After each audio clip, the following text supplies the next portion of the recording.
and welcome back to episode 11 of Writerly Conversations.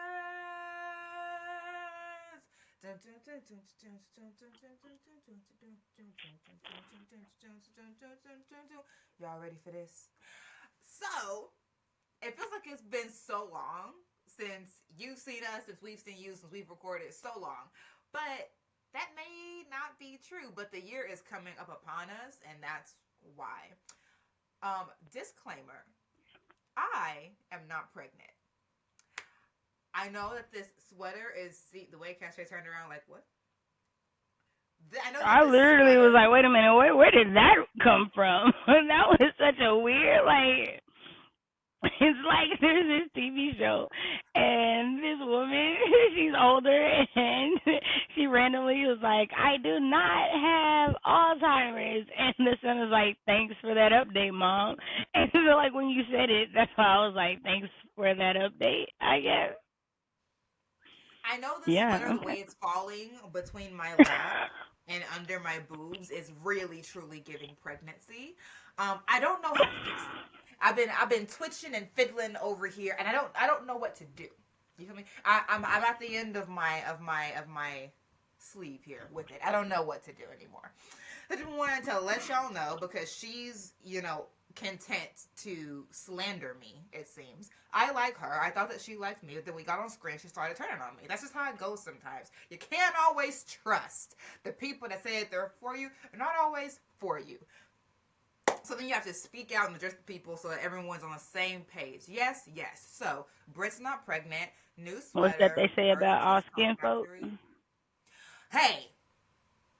And apparently, all sweaters won't keep you warm. I don't know what to tell you. I don't know what to... Because this is chilling to me. It's chilling. But anyway. Not Anyway. chilly. Now we're on the same page with it. No weapon formed, etc., etc. Hi, I'm Britt. If you don't know that by now... I think the last 30 seconds was a pretty accurate introduction to me. Hello, well met. And now I will let... All right, Shay. Thank you. And now I will let Shay introduce herself. We're mukbanging this episode, so that's why she's over there stuffing her face with shrimp. I have some pistachios and a bottle of water if Pat is watching. We're both over here hydrating, Pat. Yes, it's general manager. Doing it. We're here like you're here. Yes. We like, hey, if she was in the comments right now, she would be saying, so here we go. Hello, everybody. I'm Shay. My channel is, oh no, it's on the right side. Well, I think it is. Shay with the hobbies. Like a little name right there. It looks right on my end. I don't know if it is. We'll see when the movie come out. Wow. When the movie comes Yeah, out. because on StreamYard, it reflects it. On StreamYard, it like mirrors it. And on this, it doesn't. It leaves it on the right side. So, right. I prefer It's this. so much easier. I like it. I approve. We're I'm a fan of We're this. trying to see something. Yeah. We are. We're trying a new thing. So yeah, I'm stuffing my face because we're supposed to be doing a mukbang. So y'all just gonna get me eating, and that's gonna be that. But I be reading, I be writing, I be creating. Ooh, it's about time for a new thing because it's January. I gotta think of a new one for 2024. I don't know what I'm gonna be saying. It'll be something new, but hey y'all. And this crab leg is fire, if you were wondering. Okay. These pistachios are getting the job done. I already had a sandwich and some chips, but it took us so long to get to this point today that I've already eaten. So I'm over here chomping on some pistachios. I'm sorry. And the mukbang thing. Things happen. Okay, so we're doing like we always do. End of the year in review. We're going to go through the past 10 episodes of Writerly Conversations. We're going to randomly choose a number. That Shay has a dice app open. It's going to give us a number. I'm going to turn to that number in minutes. We're going to watch like 60 seconds or however much makes sense so that we can respond to a full idea. And then we're just going to chat about what we were thinking, how that aged, etc., and work our way through the past 10 episodes. Wow, okay, strap in. Here we go. Once upon a time not long ago when people 14. was a good life. 14 Minutos. All right. So, Let's see this new layout. Where will we be on the screen? Okay. ooh. Uh-huh. Shay was dubious about this new setup, but I think she's enjoying it. Mhm. Okay. What were we saying? Not, I'm not even gonna hold y'all. I was rambling. But there were some gems. All right, let's get these gems. Oh, I was like, about you ways in gonna which we've mute? gotten ideas going on walks for stories. Like we've definitely talked about that, like how we've seen different things that have been like famously Penelope's curve came from a walk in the dogs in the park, right? So that's another thing that I was thinking about, just like movement and having to do something. I feel like I talked for a whole long time. It's okay. It seems longer because we mute. And like in the beginning, we used to just like, you could hear all the ad-libs and like, yeah, yeah, yeah. But now we mute to make sure the sound doesn't get distorted, which I hate. I hope that people can like read my lips as I'm like, yeah, yeah, seasonal depression, or said at the same time. Yeah, yeah. Like you're just not getting the same razzle dazzle. We want y'all to get the razzle dazzle from the sound quality, so sacrifices must be made. Anyway, so yeah, no, Shay gave us that mental health thing, and I will sort of piggyback on that and take it in a different direction. Especially because I feel a lot different going into January this year than I have in previous years, because this is the first January I'm experiencing where I've dedicated myself to self-publishing. Prior Januaries, it's been, I'm coming off of October, and like I'm feeling all those things that Shay talked about at the beginning of like, oh my gosh, Nano, and did I get all the words I needed, and did I revise that project the way I needed to for Hit Matter? we'll stop right there. Your eyes when you said this is the first January where I've dedicated myself to self-publishing. Like, what is what Loved it. is life? Yeah, Loved it. that was crazy. Um, it's first of all, I'm like, my face looks so slender and Shelby. Look at the cut of the black curls on the face. I was like, it did something for me. It did a little something for me. Anyway, um, I always wash my hair and my nails in all these reviews, so please, y'all, do not act surprised. And that's the first thing I mentioned. Also, December nails, peep them. Got a little Rudolph action there, some snowflakes. I'm getting my birthday nails done tomorrow. I'm so excited. Ooh. So excited for my birthday nails tomorrow. Yes, get excited. Yeah. Send me pictures, obviously.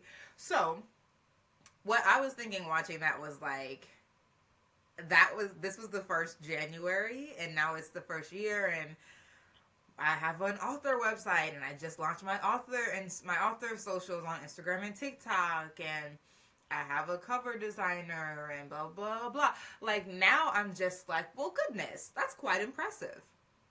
Because in January, I know that I hadn't finished what was then just first romance, hashtag first romance. And so now to have finished it, have titled it, have retitled it, have gotten a cover designer, have copywritten it, have registered it with the Authors Guild, like all with Writers Guild, like doing all of these things that like cement that it's done. Like having a cover for it, getting like voice actors, all of these things that are happening. And I'm just like, hurry up! I don't have time. Da-da-da-da. Now I can fully appreciate. Shay, don't be over here dying on camera. Why are you drinking water as you're choking? I can't be a witness to this. Okay, well. Sorry, y'all.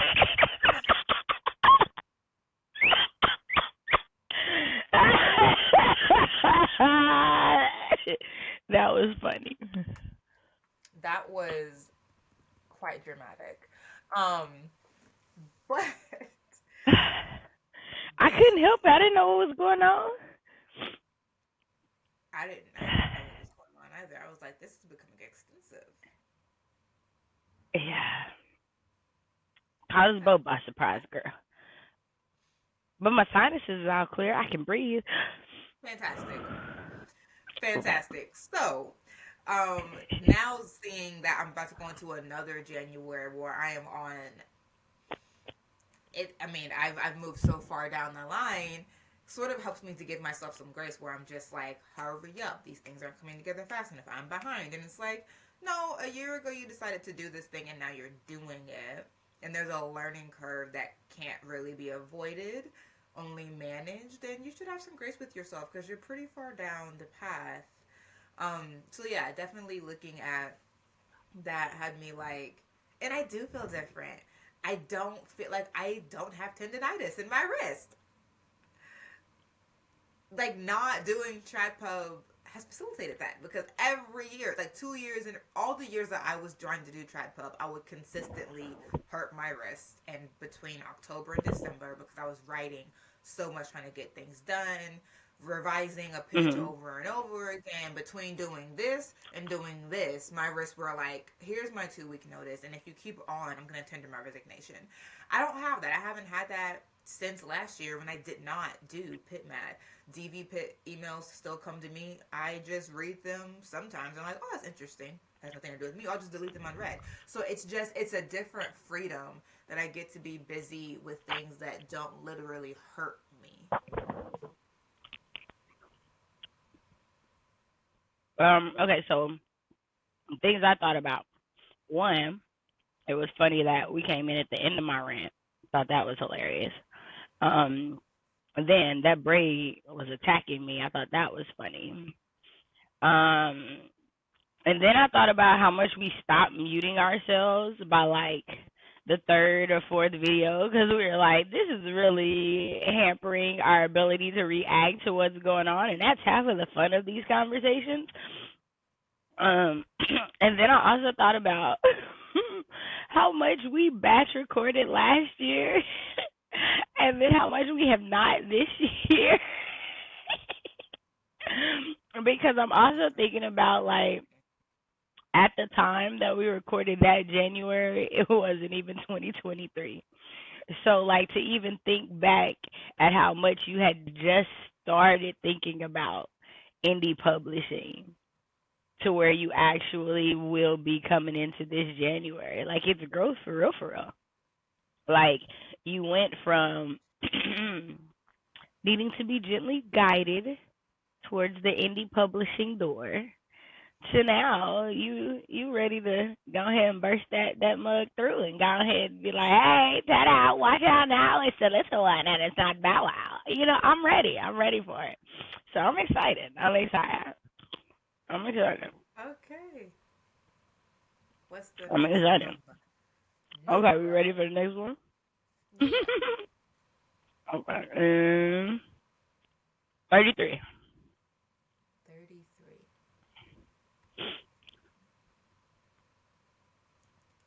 Oh, this video only has 31 minutes. Oh, okay. Well, let's do another one. Call again. Oh, I'm cute. 13. Look at you looking like a 90s. Huh? Hey, I do.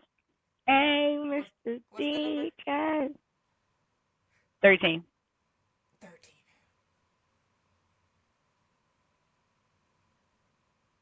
We did say we had some short videos this season. You're right. We was trying to get in and get out. That's the truth.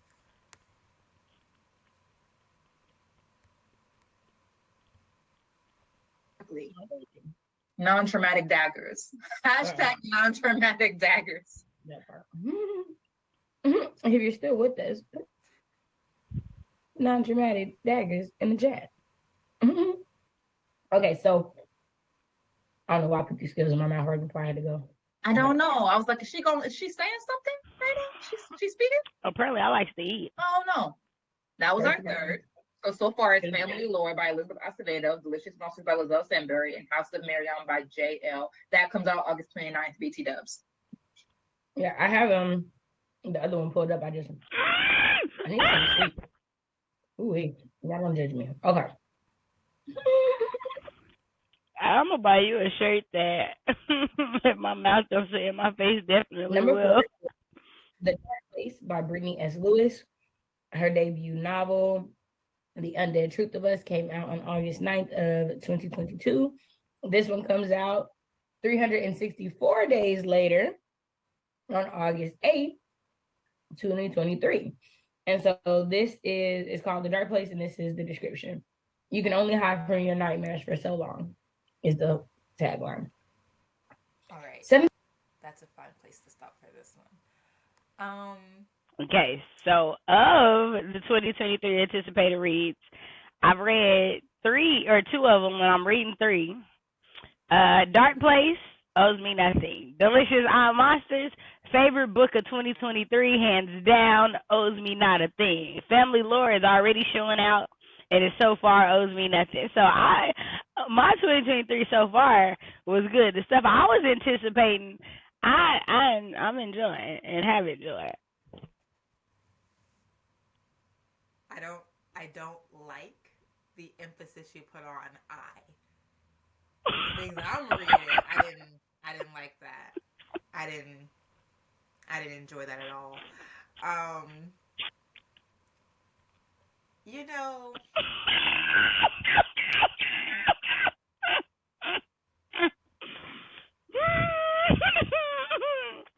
I'm definitely buying you a shirt that say that.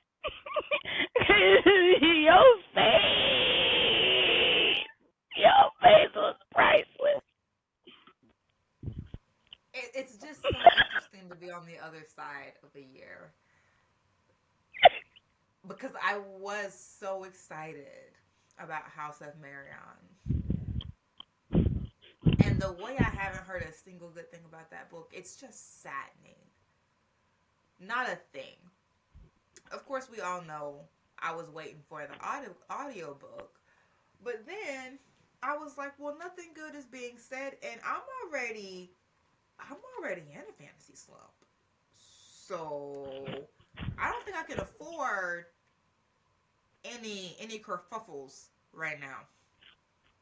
So now that I mention it, I will look on Everend, which is the new script for audiobooks. I'm gonna look and see. Hey, because it's actually been showing out. Everything I wanted to read has been on there lately.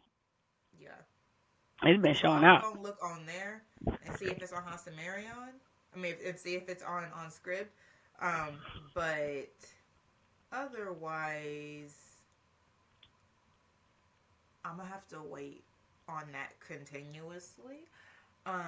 Is how I feel about it. Or I might actually check out the ebook from Libby if I can, because then I can read it at my own pace, which will probably be some skimming rather than actually experiencing every punctuation mark that the voice actor would be responsible for. So that's the only one I'm going to be reading that book right now.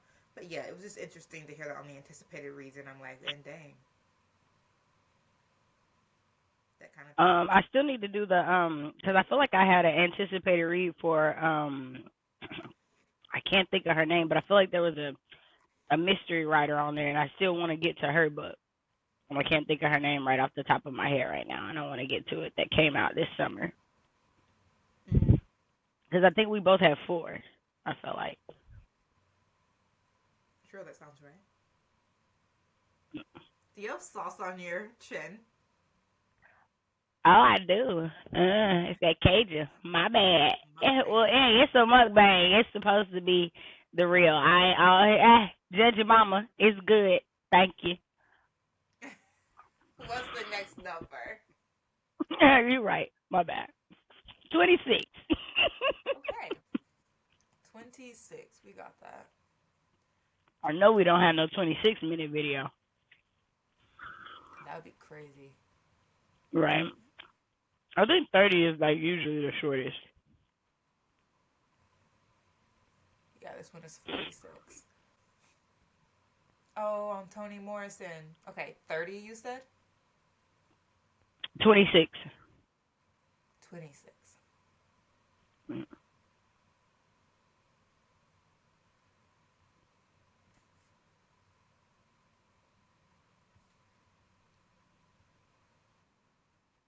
You shouldn't have to apologize for where you grew up or how you grew up in order to write a story. And I appreciate her being like, yeah, I'm not yeah, I just didn't grow up in a Black town, but I did my research, and that's how I'm able to situate my characters so organically and truthfully in these particular spaces. I really, really loved that moment in her interview, one of them. Yeah, I think that's another thing, like you saying that it sticks out, because like again, that is the number one excuse is, well, I wrote what I've lived, I wrote what I've been around. And it's like, so here's the thing, if as a writer all you can write is what you've experienced, You're I'm not even gonna finish that sentence. limited. I'm not even gonna finish the sentence because you already know. Because like really, and the truth is, it's not true, because most of them write fantasy. And let's just be real, y'all ain't never seen King Arthur's court, a dragon, or a flying tiger either. So I'm just saying, like, excuses. Perfect. I'm just saying. I'm just saying. The first thing I thought of is I really like it is such a disheartening, annoying, frustrating, maddening thing when authors don't do research. Truly. Like it truly, truly is as a reader and as a writer. Like it's frustrating as a reader because it takes you out of the story. It's frustrating and maddening as a writer because it's like a disrespect for the craft. It's like you don't care enough about the craft. You don't care enough about the consumer. You don't care enough about the readers to do your job properly. And that's just frustrating as hell to me. Like that was the first thing when you came in on that. I was just like, shout out to Ancestor Morrison because that is the most annoying thing. She be knowing. She be knowing. She be known. She be knowing. Yeah, I don't really have anything to add to that, but I enjoyed. We've been trying to do that video for literally a year, so to finally do it was just like a relief for both of us. Um, but the conversations, like, she took her craft seriously. She took writing seriously. She took reading seriously. And she did it knowing that it was going to make her reader think, and she was perfectly fine with that. And I think maybe even considered it part of her job. Um, Whereas now, I think a lot of writers take their job as like entertainment as opposed to instigation. And I think if there was more concern for like instigating critical thought as opposed to just tickling itching ears or trying to entertain or trying to be on trend with whatever the trend is currently, socially, politically, whatever. Like, I think if writers were just like, here is what I think, we would have more experience coming up against ideas that we don't agree with respect. We'd have more experience getting inside of some of these ideas that we don't agree with and being like, oh, okay, I don't agree with where this idea terminates, but there are actually some really valuable moves that this argument makes that I do agree with. If we're running out of people who can do that, who can actually address an idea that they do not agree with integrity, and the way that Morrison was just committed to good thinking, I will always respect beyond her being a writer of fiction. I will just respect that about her orientation to writing, whether it be fiction, nonfiction, giving lectures, whatever. I think also in the conversation about how long we had been wanting to have it, I came into our collaboration with the least amount of knowledge about Morrison. And being in this black reader space that we share, it was kind of, I would say, embarrassing. Like it was something I was embarrassed about and like somewhat ashamed of at a time.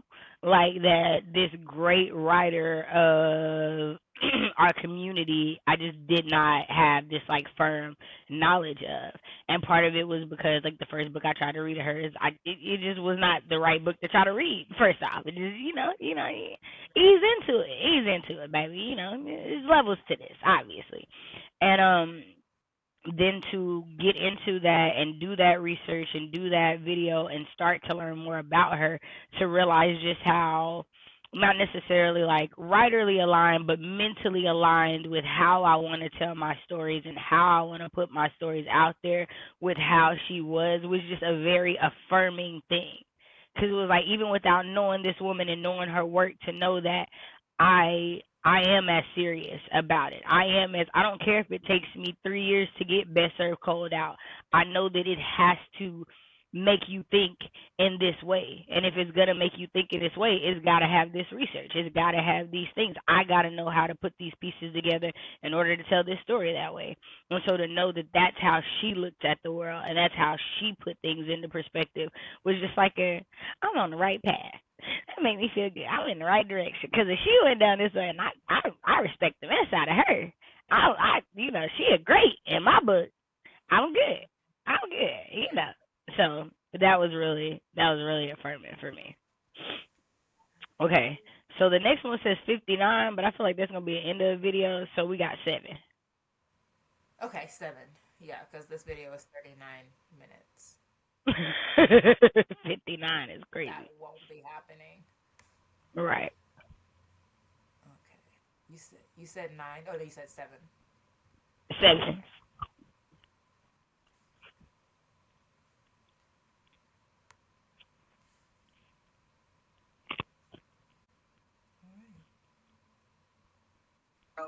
Conception of poetry, of like their haikus, their couplets, their triplets.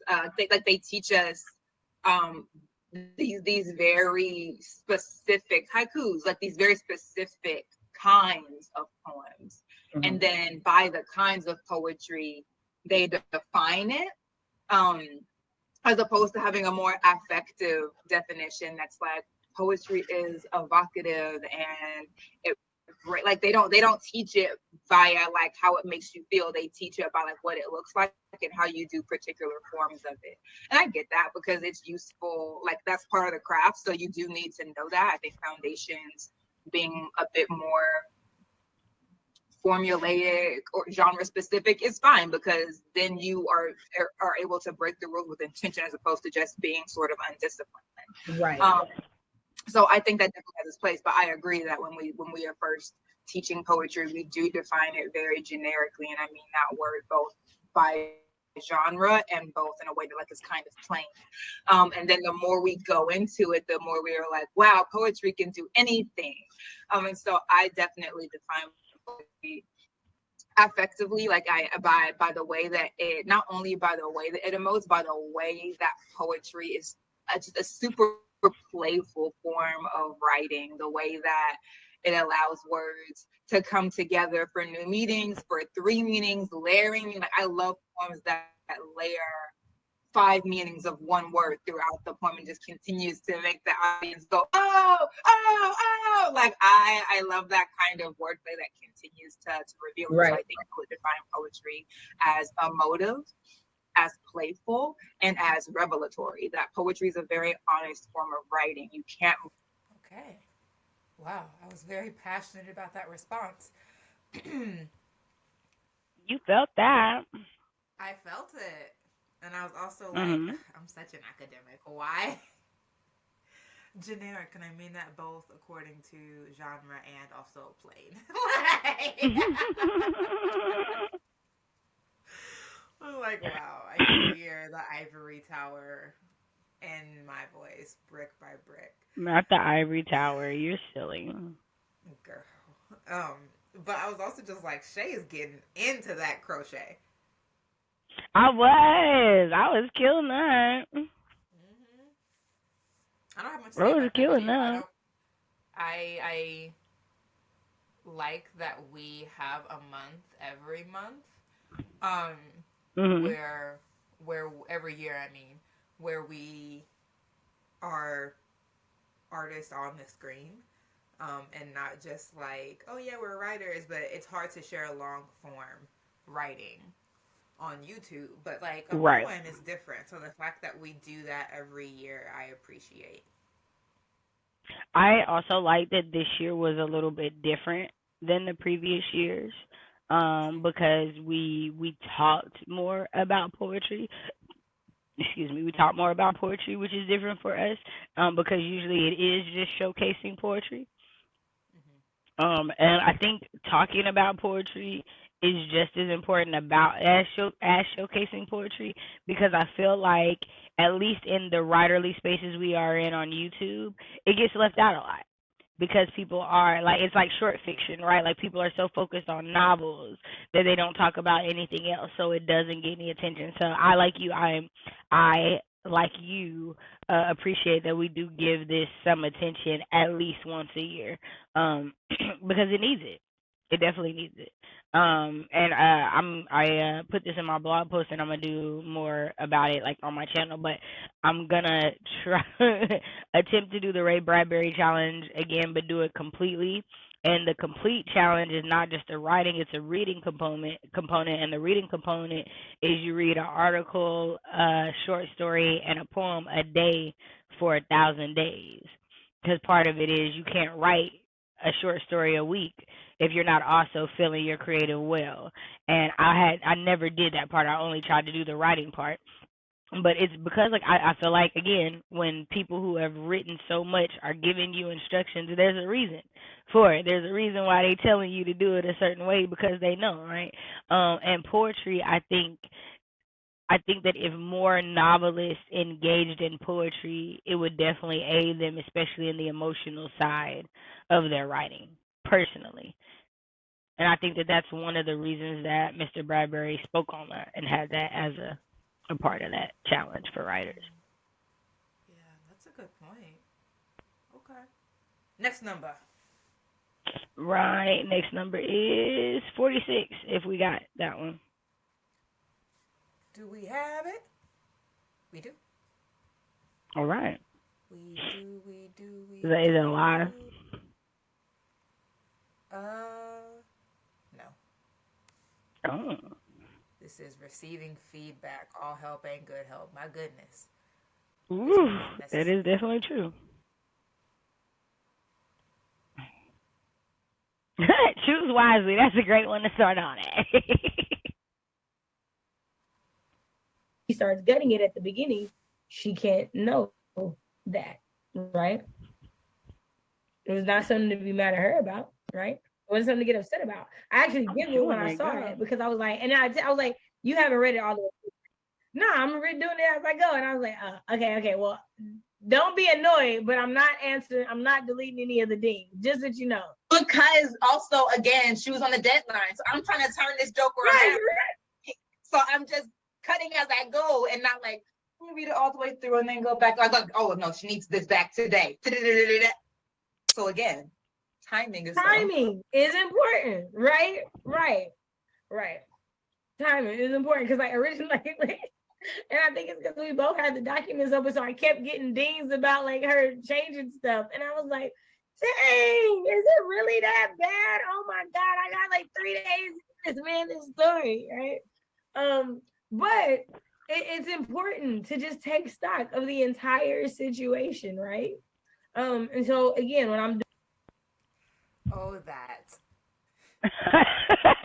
Oh, that. Karma always come back, had us going through some stuff, boy.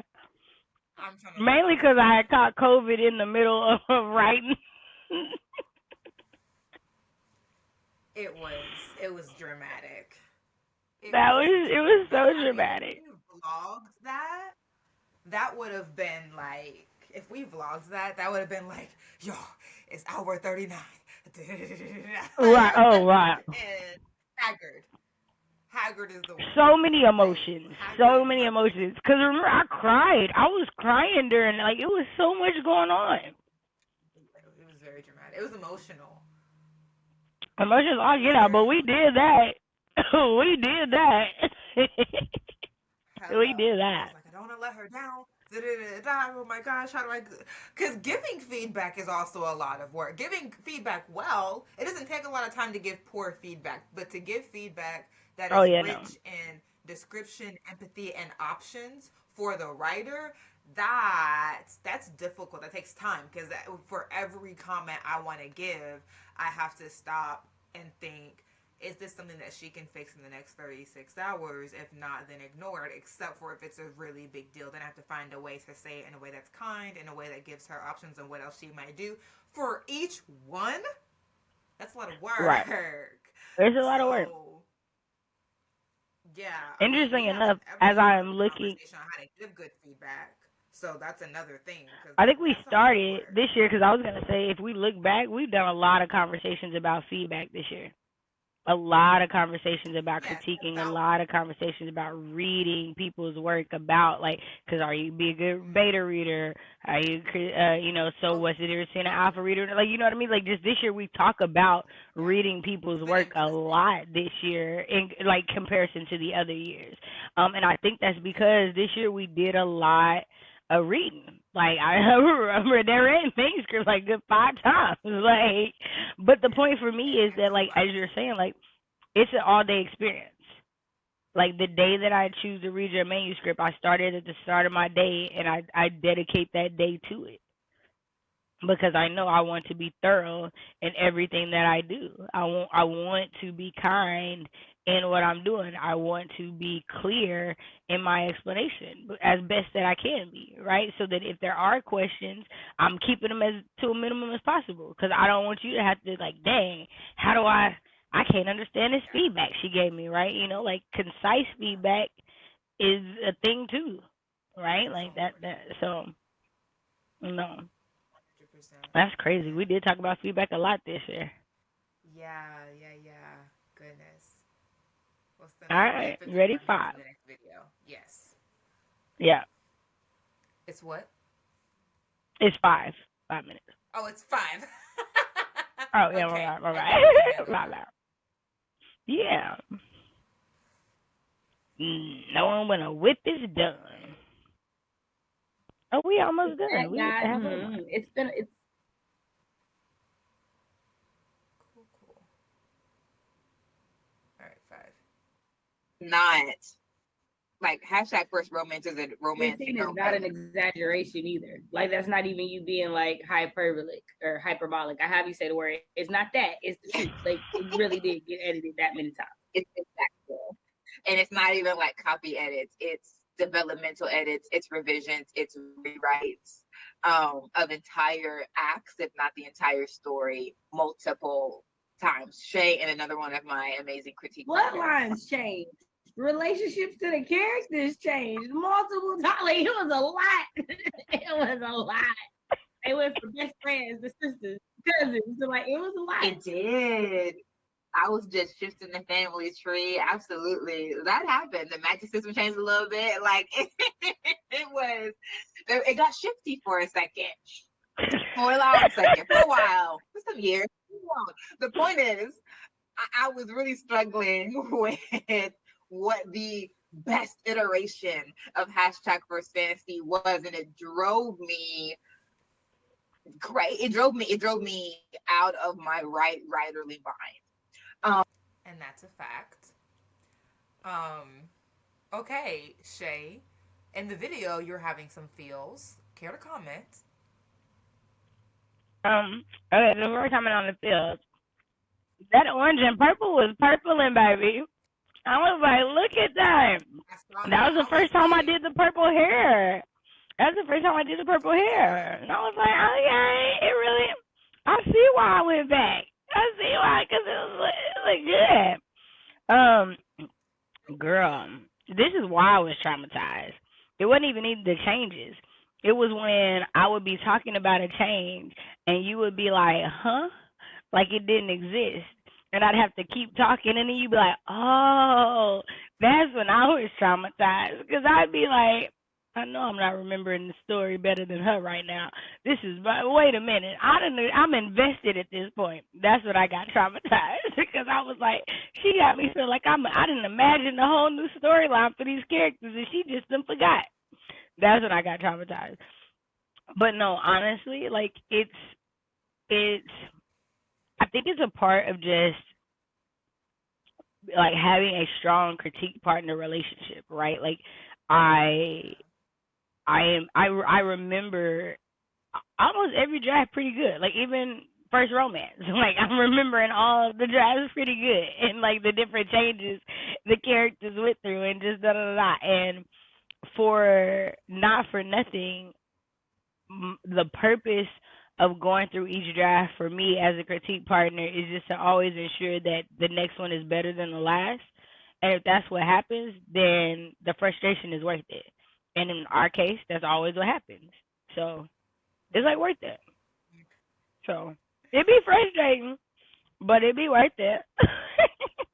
Yeah, it's definitely both frustration and payoff. Um, and it's so crazy because I just barely mentioned first romance. Then I'm like back to first fantasy, and now I'm like first romance is full steam ahead. That's so crazy.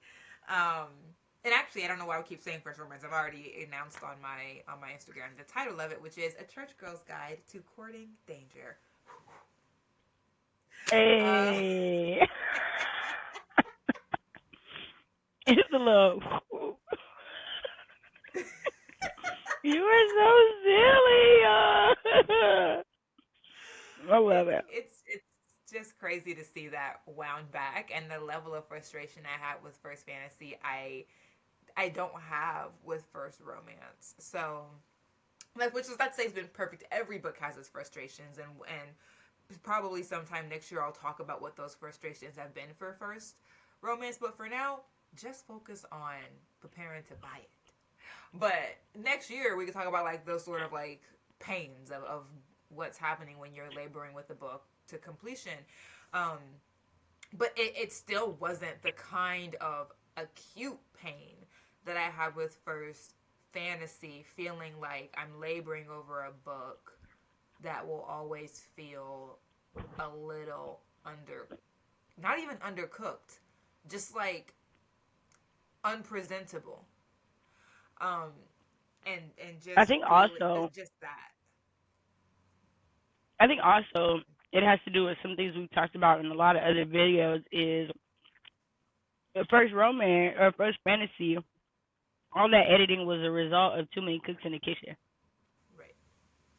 Right. Right. It wasn't a result of your heart. It wasn't a result of your ministry or your where you were.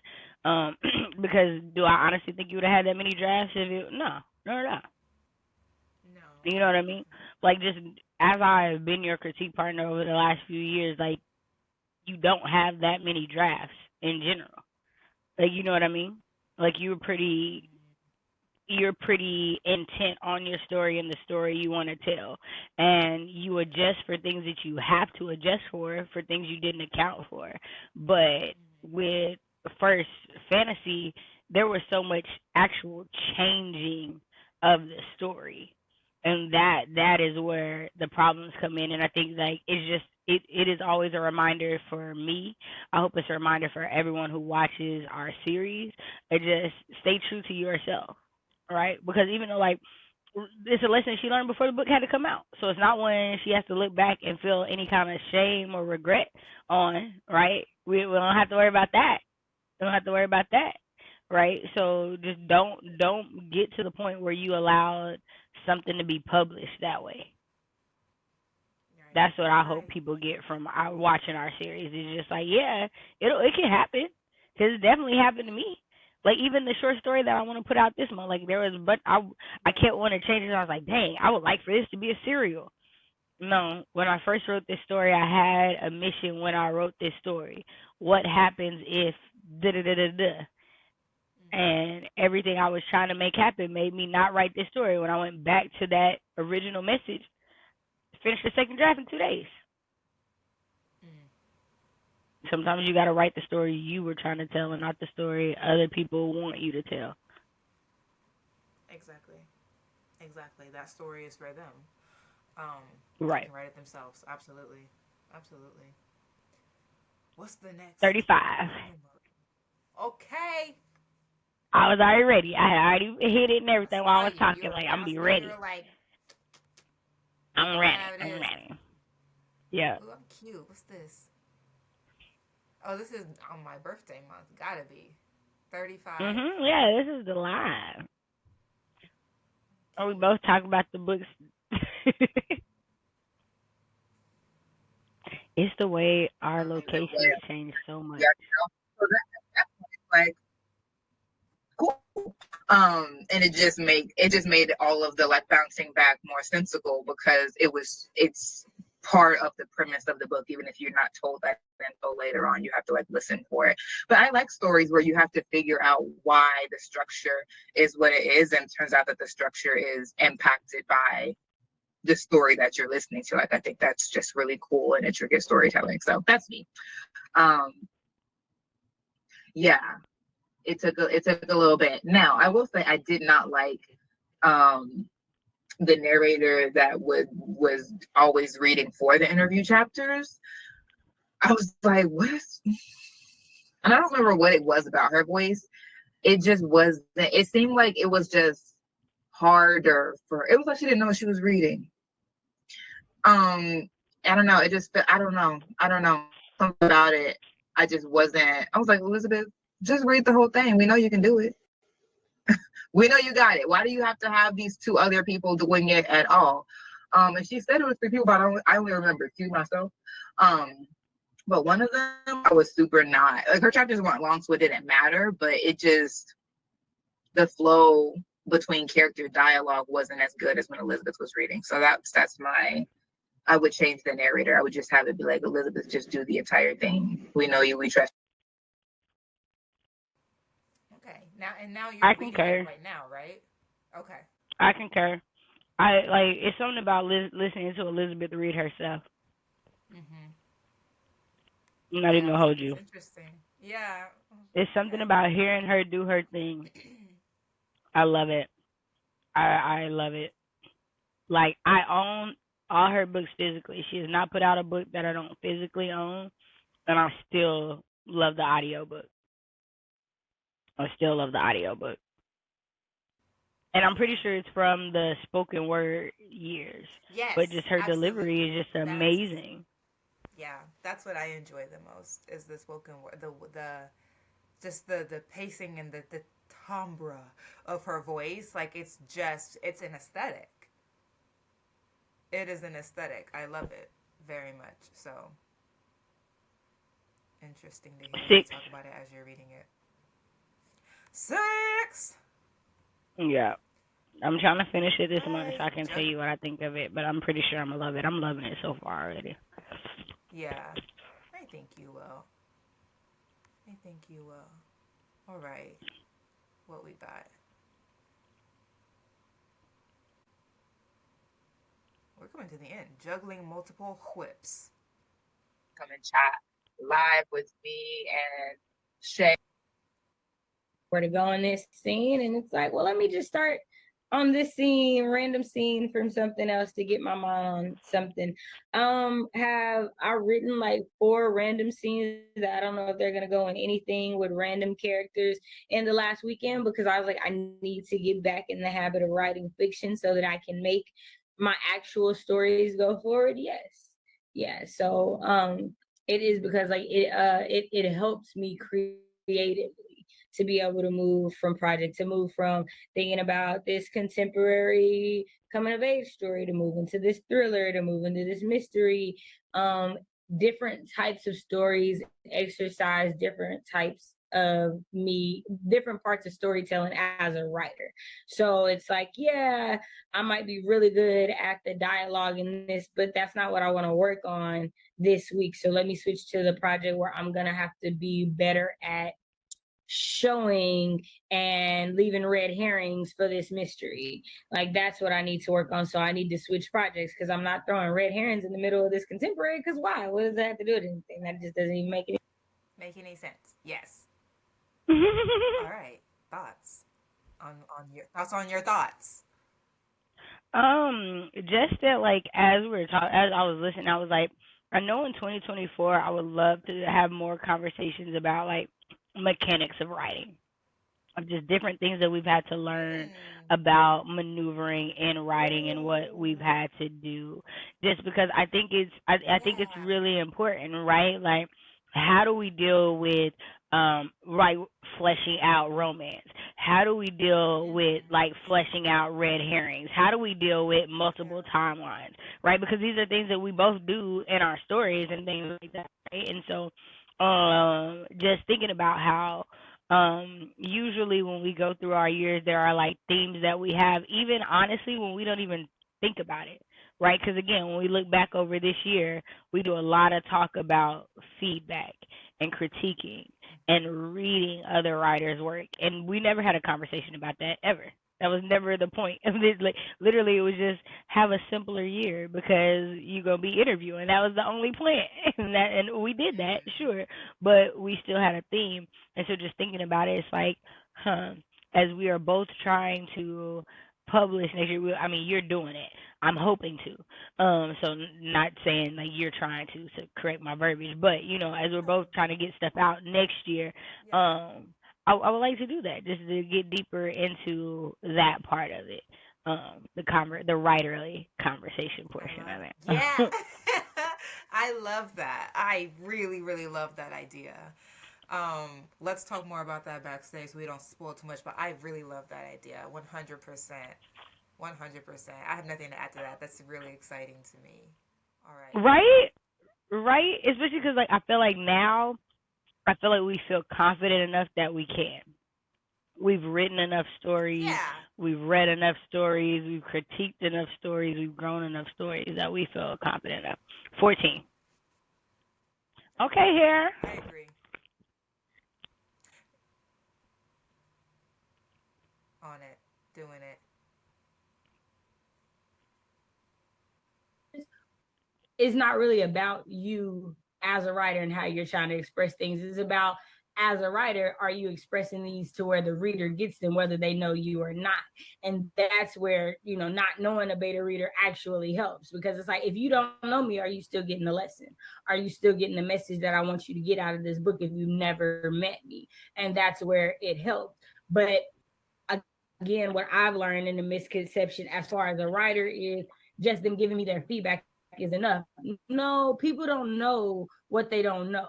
So they don't know if you want to know, hey, was this character antagonizing enough? Was this scene, was the emotion enough? So they don't know, hey, maybe I should tell you this right here, that this felt right here. So as a writer, you have to be proactive as well. And that's why I said, as far as just because you want to do something doesn't mean that you should do something. Are you willing to put in that work? Are you willing to fill out that form? Are you willing to answer questions after every chapter? Are you that invested in helping this author's story be the best that it could be? Or do you just want to read something before everybody else reads it? Because that's Boom. Because that is two different things. That's two different things. Yeah, that's one of my favorite that we did because it was so even informative for me, because Shay knows more about beta reading than I do because I never done it.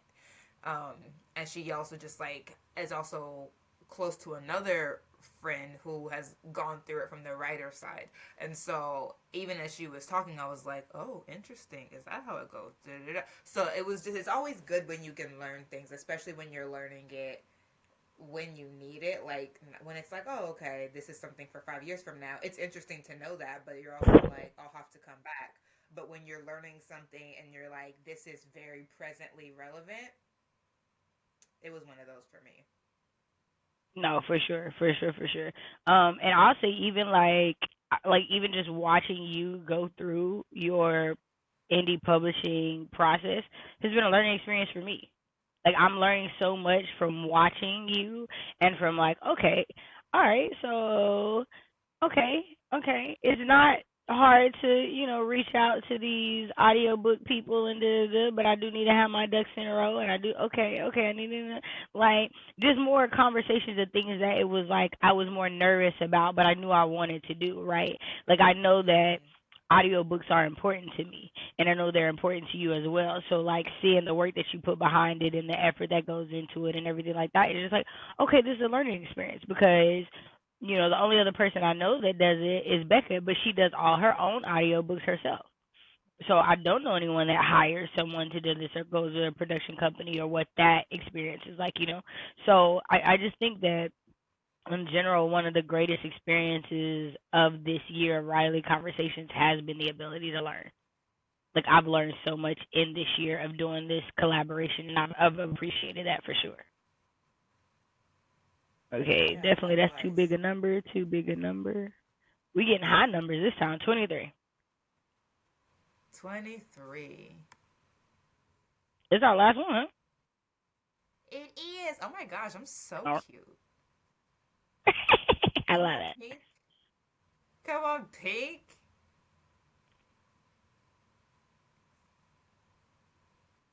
This later. Or we can do a video chat about this, and if I have more questions, I can get more in-depth answers later. Like, I feel like when it comes to, as a writer, choosing beta readers, this is the one where you need to be on your P's and Q's. You need to be ready for this. You need to know, hey, I am looking for beta readers. These are the qualities I want them to have. These are the things that I want them to be able to do. These are the questions I want them to be able to answer.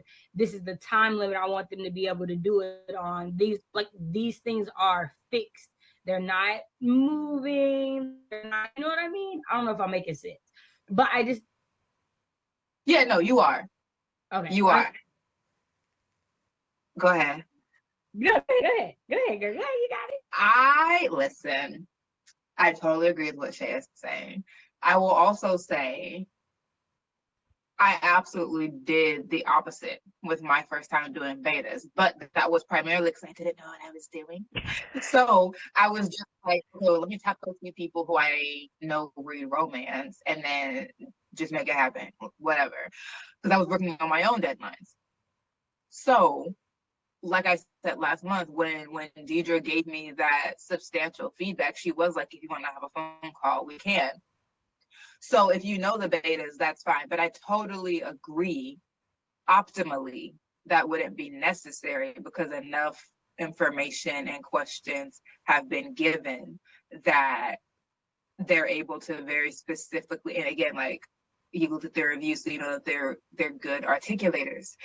Enough questions would have been given with enough specificity, and they are able to answer those questions specifically enough to answer all questions you would have about it. Does that mean that you're never going to want to follow up with the beta reader? Of course not. Things happen. And even had I asked very specific questions, it wouldn't have occurred to me to ask the thing that Deidre was speaking to, and I still would have wanted to follow up with her, right? So, like, it's not that you're going to catch everything, but Oh, okay, so y'all know that we did its levels to this after betas because there's so much to be said about beta readers. We wanted to give that its own, but then we also want to talk about the span of different kinds of readers, including alphas, betas, and then critique partners. So that's why it might have seemed a little redundant to you in the moment because in the last video it was only betas, and then we happened to come in when Shay was talking about betas this time, but Right. we were talking about more than just betas. We were talking about alphas as well as critique partners. Um, so yeah, I mean, I was just honest. Like, I truly, y'all couldn't see in episode 9 when it was just about betas, the way that I was freaking out as Shay was talking, and I was just sitting there peacefully outside on the deck nodding. But inside, I was like, I did not do that. I did not do that. So, shout out to me for being honest in the next video, and I was like, yeah. Not my experience, but that sounds great. That sounds very orderly. Right, so learning process, just again to reiterate, writerly conversations is a candid conversation about writing, and sometimes it's what we have learned years ago, and sometimes it's what one of us has known for months and the other one is hearing right now today, like, okay. It's interesting. Yeah. It's interesting.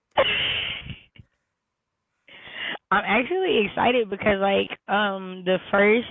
the only traditionally published book I've beta read comes out in February. Tender Beast by Lizelle. And so I'm excited because I've seen what happens in indie publishing and like what can occur in that. And I say that, but like me and Becca are more critique partner. Or she is my critique partner. I'm not a beta reader for her, so there's a lot more that goes into that than that. So in this, I'm very curious to see like the changes that were made in it to be able to speak on that like in a video. But just as a writer, and as we're finishing this, if there's any advice I would give to new writers, do things that are outside of writing to expand your ability as writers, right? Like, the only way I know what it takes to be a good beta reader is I've been a beta reader, right? Like, it's not gonna be a beta reader for everybody, right? Right. You know, I love Lazelle's work. I knew I wasn't gonna be biting off too much more than I could chew, you know. And here's the thing: this is me being honest. Y'all know that I be having mental health and like health moments and whatnot, and I, I sometimes cannot do it. Me and Britt have had moments where sometimes I cannot do it. But that's why when I do it, it is an all day thing because I'm committed to it and I'm giving it to you because I know how important it is to give you this feedback. And I don't ever want to feel like the person that I know was counting on me for help couldn't count on me. So I just, if anything y'all learned from watching us this year, go do something new. Yeah. Go step out your comfort zone just a little bit because you're going to learn something. You're going to learn something. And if you want to be a good writer, you need to be a good learner and a good reader. We didn't talk about it. We didn't talk Yeah, about it. because that just goes back to research. Like, the more you step outside of yourself to learn new things, the more you realize, dang, I actually make a lot of assumptions in my day to day. And that's okay for how I live my life. That's my life and my decision, and those are my consequences. But I can't be in the same mode of thinking when I'm talking about writing. I have to know what bucket, like what goes in the bucket of things I'm making up and what goes in the bucket of things that need to be realistic and correct. And I need to make sure that what I think I know is verified somewhere else. Right? So I think when you are in the practice of being a lifelong learner and you're always stepping outside of yourself, it's easier to have that habit of verifying. I completely agree. I completely agree. It's been another great year. It's been another great year. It was low key. These are by far the shortest videos we've ever done in a season. But I think we did good. Yeah. I'm okay with it. We had great conversations. It was still Yeah. a really good year. Uh-huh. And honestly, if I was like Googling what is a CP and our video came up, I wouldn't want a 2 hour conversation about, like, I would not want to be greeted by a Right. series of 2 hour videos. Just answer my question briefly, please. So Right. they were more digestible than our usual conversations, or when we're talking more about themes than definitions of a thing. Right. So I think every Right. year we're getting more and more, not polished, but more and more specific. First year we were talking about a lot of just thematic themes, Black love as a concept. Like, we were very conceptual and thematic with our conversations. That can go on forever. And then in this Right. year, we were more like, what It's is more this? actionable. Hey, right. No, and that's why as I was watching, I was like, I want to do more of that in this next year, especially like writing mechanics and things like that. Especially as I know in the last year we've definitely delved way more into craft than we had previously, and the business of writing. The business of writing we definitely have delved into a lot more in this last year. So Yeah, back to learning as you go. But yeah, thank y'all so much who have rocked with us for, gosh, it was that season 3. that's season 3. We will start season 4 next month. Oh my gosh. Yes, thank Right. y'all who rocked with us for the past 3 years. That is bananas.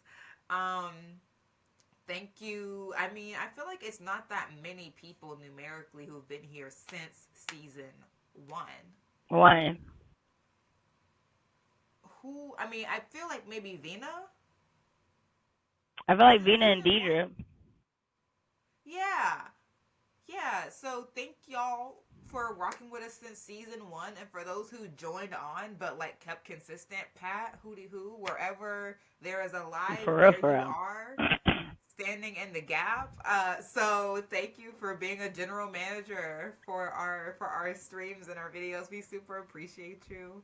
Um, yeah, you are a hallmark of lives, and I really I just appreciate you coming in with just really good energy, being kind, being a facilitator without being asked to facilitate. Just really appreciate you. So thank you for those few hootie who show up consistently, and have been doing that for a while. And then for those who are newer to it, Adrian, Literary Lady, KJ, like we Deja, really appreciate Maya. you. Absolutely. Thank you. Thank you. This is why I don't typically name names, because you're always going to forget people. But that's why you also have a Right. co host, because then y'all can just put it all together. Um, but yeah, to those of y'all who we named, we see y'all. We're really grateful for y'all. And for those of you who may just be finding us, welcome. We are happy you're here. We hope that you stay a while. We think it's pretty fun over here, and we learn a lot. So come on in. The water's fine. All right. And you gonna laugh. You gonna laugh. Because we gonna laugh. Especially at ourselves. So, you know. And the playlists are there for forever. So, even if you didn't see us the first season, you could go see us the first season. That's true. You can go back, leave a comment, and be like, "I'm here. I'm trying to go back and be a day one." Sure, be a time traveler. Go through all of them. You can be inducted into the A1 day one status. I love That's be a fine. time traveler. I love be a time traveler. I love it. Do it. I love it. Thank y'all so freaking much. We will see y'all next week for Kwanzaa-thon a lot. So Yeah. if you're not ready, get ready. Long Division is the group read.